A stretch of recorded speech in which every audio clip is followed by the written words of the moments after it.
file number 25B148321. And it should be Officer Paul. Good morning. How are you? Good morning, Your Honor. Your name?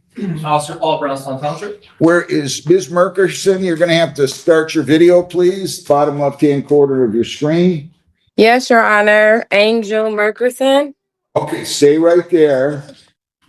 Who are all these people around you? I'm at work. So I want to just see you and we'll go from there, okay? The officer is here. He's ready to have the hearing. Do you still wish to proceed to the hearing, ma'am? Yes. I'm going to ask you, officer, and you, ma'am, both to raise your right hands. You solemnly swear affirm under penalties of perjury that the testimony you'll give in these proceedings will be the whole truth, so help you God. Officer? I do. Ms. Merkerson? Yes, I do. Okay, go ahead, officer. On March 18th of this year at approximately 9:03 a.m., I was on patrol in Brownstown Township, working in OHSP seatbelt detail. At that time, I observed Ms. Merkerson operating her motor vehicle wearing her seatbelt underneath her armpit and proper use of her seatbelt, and she was cited for the same. Any questions of him? You say questions. Are you asking me, Your Honor? Yeah, do you have any questions of him, of the officer? No, my only question was, my concern was that I had on my seatbelt and I told him me reaching for my beverage, by me being short, my seatbelt naturally wants to come here. And if it's over my shoulder, when I go to reach for my drink, it's in the way. So I thought it would be just a warning. I'm like, I got a good driving record. I did have my seatbelt on, but that was my only question. But you can't wear it like that though, ma'am. I don't wear it like that. I was just grabbing my beverage and I literally had put my seatbelt under my arm. Like I said, I felt personally, this is me, I'm not saying that it's right, but I felt like that should have just been a warning, being that I did have my seatbelt on when there's people that don't. This video is a masterclass in what not to do in court. Today, we're looking at two completely different hearings, but they share one powerful theme. People who believe their personal logic somehow overrides the law. In the first case, we meet a defendant who openly admits to violating a safety statute and then argues she deserves leniency because, in her words, other people do it too. Spoiler alert, that argument has never worked, and it definitely won't work today. Then, in our second hearing, we witness one of the most painful courtroom self-destructs you'll ever see. Seatbelt was buckled up. It just wasn't across my shoulder when he... You're not wearing it properly, ma'am. That's not wearing it properly. Your Honor, if I may speak to, she did receive two verbal warnings, one for her plate of her vehicle showing no insurance on it, and she received a warning for a tinted license plate cover. My vehicle had insurance from the day that you pulled me over before then. Wait.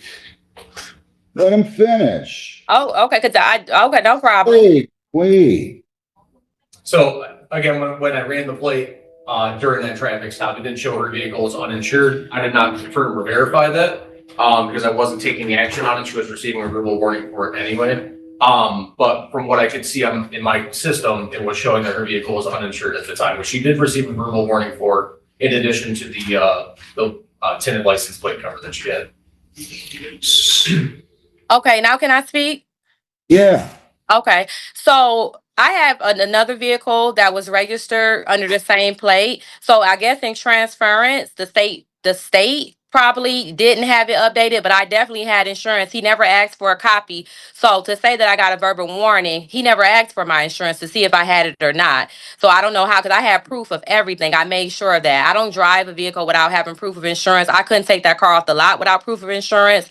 The only thing he asked me was that car mine. And I said, yes, this car is mine. It's insured in my name, and I am the only owner. I never got a warning about anything with insurance because we never discussed my insurance, because that was the issue. The only thing that officer stated to me was that because I asked him when he pulled me over specifically, because I was praising God, I was in praise and worship listening to a Pacific song, and I asked him, I said, excuse me, can I ask you why I'm being pulled over? Because I thought I was following all proper protocol. I knew my car had been registered. I knew that I had just transferred it from another vehicle off the plate at the dealership. They said that I could use the same plate and everything was properly done. I had all that proof in my glove box. I had my insurance. So I knew I wasn't being pulled over for those reasons. So when he said my seatbelt... This is where the defendant's entire argument collapses under its own weight. She's not disputing the facts. She's disputing the fairness of enforcement. And courts don't operate on other people get away with it logic. The law doesn't ask whether the seatbelt was buckled sometimes or momentarily. It asks whether it was worn properly at the time of operation. What makes this even more damaging is that while trying to justify herself, she admits to the exact violation she's accused of. Courts don't require intent for civil infractions like this. At a hair salon. Well, you got to give me a date when you can pay this, ma'am. Am I able to fight this further? Because I don't agree. Yeah, you can pay. Okay. Hang on. All the people that I work with feel like it was Time petty. Time All the people out. that I work with feel like it was petty. And even Young the lady, court, do the not secretary at the court. interrupt me. Do not interrupt me. Am I free to speak or not? No, you're not. I've already heard you. I heard everything you had to say. I'm not about to argue with you. I'm not arguing with you, sir. Look, I'm an adult. I'm an adult just gonna like ask you you a are. question, and I'm going to tell you the answer. You can appeal this decision. You have to post the bond. Is it 7 days or 14 days, Lisa? Remind me. I believe it's 7. May 1, you have to pay by, and you tell them, I want to appeal that decision. You pay your $65, and then they will set it in front of the other judge, and you can tell the other judge your story, and maybe she'll agree with you.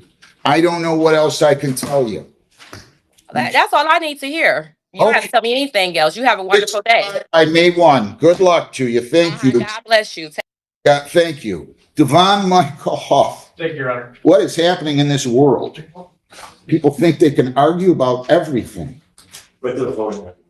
Devon Michael Huff, 24T642-304. Everybody else violates the law, so let me go. At this point, the judge is doing what judges are required to do: narrow the scope of the hearing. Courtrooms are not open forums for storytelling. They are structured proceedings focused on one issue at a time. Everything about insurance transfers, worship music, dealership paperwork, and personal feelings is legally irrelevant to a seatbelt violation. This is also where many defendants unintentionally hurt themselves. When a judge tells you something is irrelevant, continuing to argue it doesn't strengthen your position. It signals unwillingness to follow courtroom procedure. That's when patience wears thin. 5 miles per hour in a 65 mile per hour zone. This is a traffic infraction. It does not carry any jail time. But if you were to be convicted for speeding 85 in a 65, your fine would be $105. You'd also be assessed court costs of $108. In count 2, you're charged with driving with an unlawful registration or expired tag. That is an unclassified misdemeanor. Maximum penalties include a fine up to $2,500 and a possible 30-day to 6-month jail sentence, although that's usually somewhere around a $50 fine with probation. In count 3, you're charged with driving without liability insurance or able to provide proof. That's a B misdemeanor. If convicted, you'd have to serve 6 months maximum, but again, probation is an option, so you wouldn't have to serve the time unless you violated probation. There's a mandatory minimum fine of $300 up to $1,000. Now, you said you wanted to resolve this today, or are you aware? The officer, I wasn't even, he was way in front of me before I even passed him. He was probably a mile, half a mile ahead in front of me. They got He me said I was on wrong. this. I didn't get pulled over for no ticket. All right, y'all need to be quiet if it's not your time. Mr. Lockett, while we're He's still- interrupted, you need to show me your face. Can you please remove your hair from your face? This guy said that I was, Did you he said identify? that I was wrong. This is the reality of civil infractions. The judge isn't here to debate philosophy. The ruling is based on evidence and admission. The fine is modest. The consequences are minimal, and the process is straightforward. Yet even now, the defendant continues pushing back, asking about further fights and appeals without fully understanding what that actually requires. Appeals aren't free. They involve bonds, deadlines, and additional court procedures. Judges often explain this not to discourage appeals, but to make sure people understand that appealing a citation usually costs more. financially and emotionally, than resolving it. Or plea of not guilty and set these for trial. On the B misdemeanor, do you want to hire an attorney, apply for court appointed, or represent yourself? I represent myself. You don't want to I, have, I, I, I'll admit to the no tags and no insurance, but I wasn't speeding. I wasn't going 85. all right, Ms. Gillette, did you hear his comments just now? He will admit insurance and no tags. He just wants to contest the speeding. Does the state take any position on that? Judge, if he wants to admit to the expired tag and the no insurance, I can dismiss the speeding and you can give him Miss Fine's court cost and information today. Okay. All right, so they're willing to dismiss that speeding, Mr. Lockett, if you pursue that guilty plea to the insurance and tags. Is that what you want to do? Yes. All right, now before I get to your plea, I need to back up to the question about the attorney. Do you understand that you can hire an attorney? If you cannot afford an attorney, you can apply for court appointed, or you can waive attorney and proceed to represent yourself today. Do you want to Yeah, I represent? said I plead guilty to the. I said I would plead guilty to the Right. no tax and insurance. I mean, Okay, and sir, I'll be happy to entertain that in due time. But before I do, I have to find out if you understand your rights to an attorney and if you wish to proceed without an attorney. I just need to get that on the record if that's how you want to proceed. You want to proceed on your own behalf today? on my own behalf, I don't need a attorney. Okay. All right, well, I'll show that you're waiving your right to counsel on record, and I'll ask that be in the docket notes and the journal entry. Now, how do you plead to count 2 driving in Greenwood County on March 1st, 2025 without, And just when you think you've seen the peak of courtroom stubbornness, we move straight into case number 2, a textbook example of how talking too much can actively work against you. This defendant enters court with the best possible outcome within reach. Reduced charges, manageable fines, and probation instead of jail. But instead of listening carefully and answering questions directly, he begins contradicting himself almost immediately. Courts rely heavily on clarity, yes or no answers, clear pleas, and consistent positions. When a defendant changes direction mid-sentence, judges are forced to slow everything down and clarify the record. I didn't have tags. I didn't have insurance, and my tags was expired. I was driving with expired tags. all right, and no one's making you into this plea today? You're doing this freely and voluntarily? Yes. All right, and the officer's citation said you were driving on Highway 400 at milepost 339 in Butler County. Would you agree with that? Or I'm sorry, in Greenwood County. Would you agree with that? Yes. And would you agree that this happened on March 1st of 2025? I don't remember. Okay, but that's what your evidence would show, Ms. Gillette. Yes, Your Honor, March 1st. All right, I accept your pleas, finding them freely and voluntarily, knowingly entered, finding you guilty of counts 2 and 3, dismissing count 1, speeding. So we'll proceed to your sentencing. Recommendations for sentencing, Ms. Gillette? Your Honor, I would recommend on count 2, we'll dismiss count 1, recommend on count 2, the expired tag, no jail time, a fine of $75, which is the statutory fine, court cost of $108. On count 3, there's always like a required underlying. I would recommend 5 days underlying suspended for non-reporting probation, and he have the standard fine, and the court cost has already been mentioned. So that's what I would recommend. So for the underlying, you're recommending 5 days? This is one of the most important moments in the entire hearing. The judge is drawing a firm legal boundary.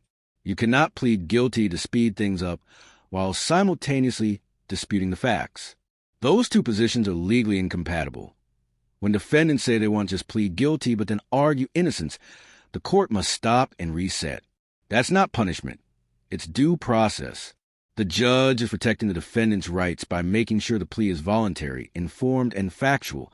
Ironically, this is where the defendant begins drifting away from a favorable deal the state was willing to offer. But there is a fine of $75 that you must pay. On count, no, I said that. Did I say that wrong? No, that's right. And then count 3, the insurance charge. There is a minimum required fine of $300. You're ordered to pay that. I could go up to 6 months jail time on the insurance, but Ms. Gillette is asking for 5 days. I will order you to serve 5 days, but that will be suspended. You won't have to serve it as long as you successfully complete a 6-month non-reporting probation. You won't have to see a probation officer. You will just have to do a couple of things to be successful on probation. The first is to violate no laws during this 6 months. The second is to pay the total of $483. How much time do you need to pay that? I can give you a couple of months if that would help. You just pay, I can pay 50 a month. I ain't gonna say what, I ain't gonna give you a specific time I can pay it. I'll just tell you 50 a month. That's what I can afford. Let's just see if the court can accept 50 a month. Well, the only way I could do it at 50 is to put you on a year of probation. It don't matter. I don't even care. So your probation will be for 12 months. During this 12 months, you're to violate no law. You're to pay exactly $50 a month or more. Your first payment will be due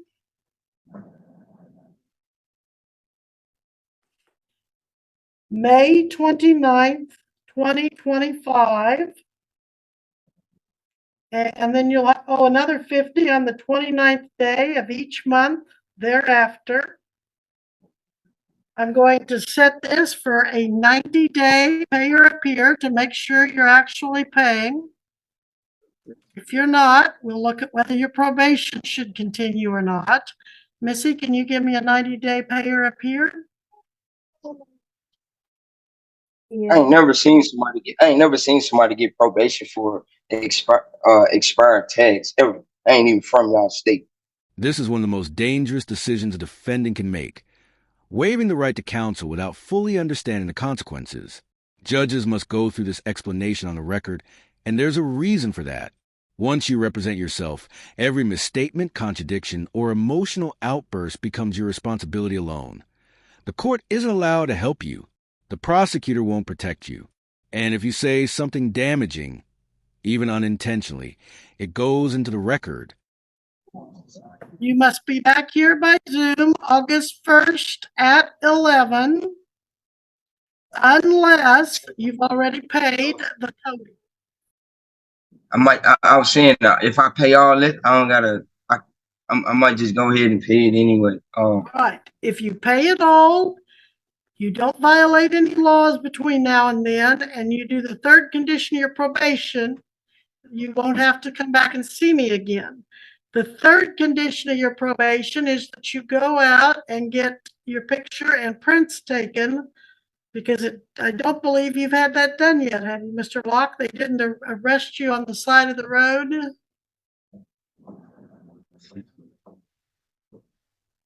No.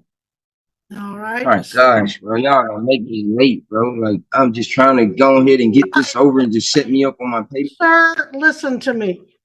You're in a court of law and you're going to respect the judicial process. Y'all repeated the same thing 100 times. Well, a lot of people appreciate that because they want to make sure they understand what they know to do. I'm going to modify your sentence to 6 months. You're going to be granted a 12-month probation. It will be reporting to court services because I do not think I'm going to be able to trust you without supervision. At $60. All right, sir. Oh, 6 gosh, months, bro. 6 month sentence, 12 months probation. Probation denied. You need to surrender yourself to the court.